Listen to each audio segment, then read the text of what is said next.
నమస్కారం అండి. నమస్తే అండి. రీసెంట్గా నా అన్వేషణ అన్న హిందూ సమాజం గురించి, హిందువుల గురించి చాలా తప్పుగా మాట్లాడాడు. అండ్ గరికపాటి గారి గురించి ఎంత తప్పుగా మాట్లాడాడు అంటే అంత తప్పుగా మాట్లాడాడు. ఇండియాకి రాను అని చెప్తున్నాడు. ఇండియాలో లేకపోతే ఏదైనా చేయొచ్చు అనేది అహంకారం అంటారా? అంటే నా అన్వేషణ ఆయనకి మరి ఆ రోజు మందాగిండో ఏం తాగిండో తెలియదు, కానీ అంటే మనం ఏం సపోర్ట్ చేసినా కూడా ఏం మాట్లాడినా కూడా ఈ జనాలు మనల్ని నమ్మారు కాబట్టి సపోర్ట్ చేస్తాడు అనుకున్నాడు. అంటే లాస్ట్ టైం బెట్టింగ్ యాప్స్ టైంలో కూడా ఇమ్రాన్ని వాళ్ళని తిట్టిండు. వాళ్ళని తిట్టడంలో తప్పులేదు, ఎందుకంటే వాళ్ళు బెట్టింగ్ యాప్స్ చేశారు కాబట్టి వాళ్ళని తిట్టడంలో తప్పులేదు. కానీ వాళ్ళ అమ్మల్ని తిడుతున్నాడు.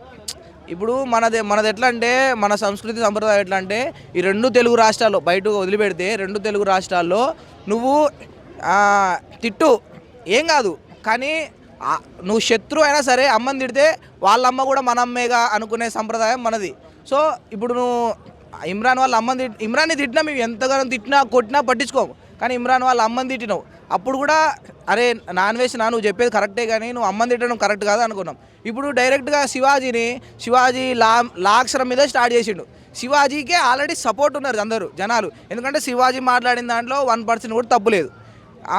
ముండలు గిండలు అన్నాడు కాబట్టి వాటిని తప్పుగా చెప్పుండాల్సింది కాదు అని అనుకున్నాం, కానీ శివాజీ మాట్లాడిన దాంట్లో తప్పే లేదు. ఇప్పుడు మేము ఇక్కడ అందరం అనసూయ మీద పడుతుండే, అనసూయ మీద రియాక్ట్ అవుతుండే, అనసూయ చేసిన తప్పు అని అంటుండే మరి అనసూయకి అన్వేషణకి ఏం సంబంధం ఉందో కానీ సొంత అన్న దిగొచ్చినట్టు వచ్చి ఇప్పుకొని తిరగండి అమ్మా, మీరు ఇప్పుకొని తిరగండి, వాడెవడు చెప్పడానికి, నువ్వెవరు శివాజీ అనంట.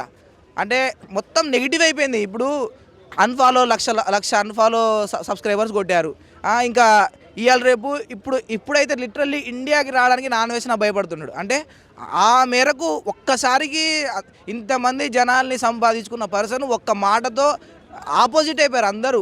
ఎవరైతే ఫ్యాన్స్ ఉన్నారో, నాకు ఒక అమ్మాయి కూడా అంటుంది, నిజంగా ఒకప్పుడు నీ కంటెంట్ నచ్చేదన్న, ఎందుకంటే ఒకప్పుడు మంచిగా మాట్లాడాడు, ఇప్పుడు మొత్తం బ్యాడ్ అయిపోయింది, నేను అన్సబ్స్క్రైబ్ చేసేసానండి. జనాలు కూడా అన్సబ్స్క్రైబ్ చేసేస్తారు, ఎందుకంటే నువ్వు ఇండియా మీద విద్వేషం రెచ్చగొడుతున్నావు, విద్వేషం యాంటీగా ఉన్నావు, ఇండియా మీద యాంటీగా ఉన్నావు, అందులో ఎక్కువ మెజారిటీ ఉన్న హిందువుల్ని తిడుతున్నావు, హిందువుల్ని వదిలేయి, నువ్వు హిందూ దేవుళ్ళని తిడుతున్నావు, నువ్వు సీతాదేవి గురించి నెగిటివ్, సీతాదేవి గురించి ఒక పరాయి మతం కూడా మాట్లాడడానికి భయపడతారు. పరాయి మతం అని రెస్పెక్ట్ ఇస్తారు. సీతాదేవికి రాముడికి పరాయి మతం రెస్పెక్ట్ ఇస్తారు. అలాంటి నువ్వు హిందూ అయి ఉండి నేను హిందూనే నేను మాట్లాడతా అని అంటుండు. ఆయన అంటుండు నేను హిందూనే నేను మాట్లాడవచ్చు అని అంటుండు. నేను హిందూనే అంటే నువ్వు హిందూ అయ్యి ఎట్లా మాట్లాడతావు? అంటే పరాయి మతస్థులే సీతాదేవికి రాముడికి రెస్పెక్ట్ ఇస్తారు. అలాంటిది నువ్వు హిందూ అయ్యి నీకు రేపులు జరిగినాయి అని మాట్లాడుతాడు. అంటే అంత వేరే దేశంలో ఉన్నా మనల్ని ఎవరు పట్టించుకోరు, మనం ఏం మాట్లాడితే చెల్తుంది, మనకు సపోర్టర్స్ ఉన్నారు, మనకు ఫాలోవర్స్ ఉన్నారు, సబ్స్క్రైబర్స్ ఉన్నారు అని అనుకుంటున్నాడు. కానీ చాలా పెద్ద తప్పు చేసిండండి నిజంగా. అంటే సబ్స్క్రైబర్స్ తగ్గడం పక్కకు పెడితే ఇంకొక ఈ 6 నెలలో సంవత్సరంలో అందరినీ క్షమాపణలు కోరి తర్వాత వస్తే ఉంటుందిలే, కానీ ఈ టైంలో మాత్రం ఈ 6 నెలలో సంవత్సరంలో ఎక్కడైనా ఎయిర్పోర్ట్లో అడుగుపెట్టినట్టు తెలిస్తే మాత్రం ఖచ్చితంగా ఆయన్ని కొట్టేస్తారండి. ఎవరున్నా ఆయన వదలరు, ఆయన వదలరు.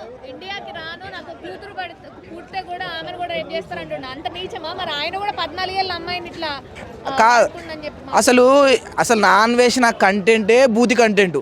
ఆయన చేసే కంటెంట్, ఆయనకు ఫాలోవర్స్ వచ్చినా కూడా ఆ బూతి కంటెంట్ నుండే ఫాలోవర్స్ వచ్చినారు. ఆయన పోయి ఇవాళ ఈయన మెలిసాని ఓయోకి తీసుకోపోతా, ఇవాళ ఆమెను ఓయోకి తీసుకోపోతున్నా, ఏంది చౌక ఉంది అది ఇదని చేస్తుండు. సరే కామెడీగా చేస్తున్నాని అనుకున్నారు, కానీ గరికపాటి శివాజీ ఇలాంటి వెల్ పర్సన్స్ వీళ్ళంతా, అంటే నిజాయితీ గల పర్సన్స్. గరికపాటి అంటే ఆయన దేవుడు వాక్యాలు చెప్పే పర్సన్, ఆయన మీద నెగిటివ్ చెప్పడం ఎంతవరకు కరెక్ట్? అంత ఘోరంగా మాట్లాడడం అంటే ఒక దానికి ఎగ్జాంపుల్ చూపించడానికి ఎంత దూరమైనా పోతా, ఎంత గలీజ్గానే చేస్తా, నేను చెప్పిందే నడుస్తుంది అన్నట్టు ఒక వాతావరణం అయితే ఆయన ఎక్స్ప్లెయిన్ చేసుకున్నాడు. కానీ ఖచ్చితంగా ఆయనకైతే దీనివల్ల పెద్ద దెబ్బ, అంటే లైఫ్లో చేయరాని తప్పైతే నాన్ వేసిన చేసిండు.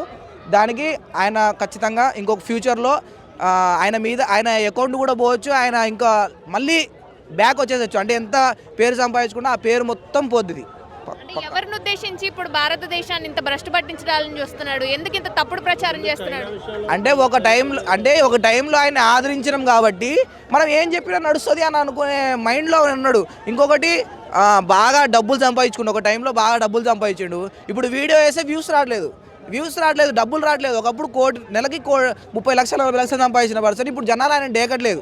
ఇటు యూట్యూబ్ ఫీల్డ్లో ఎట్లా అంటే ఒక టైంలో మంచిగా ఉంటుంది, డబ్బులు వస్తాయి, తర్వాత అసలుకే రావు. ఇప్పుడు ఆయన ఎవరు డేకట్లేదు. ఆ డేకనే టైంలో ఆయన ఏం చేస్తున్నారంటే జనాల దృష్టిలో మనం పడాలని చెప్పేసి ఎవరైతే ఎక్కువగా హిందువులు ఉన్నారో వాళ్ళు అంటే హిందువుల్ని రెచ్చగొట్టినా వాళ్ళు రెచ్చిపోరు.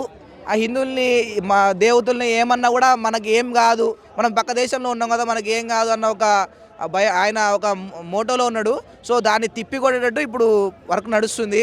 సో అందరిని మాత్రం నిజంగా క్షమించమని ఆయన అందరి కాళ్ళ వేళ పడితే తప్ప ఆయన మాత్రం చేసి చాలా పెద్ద తప్పండి.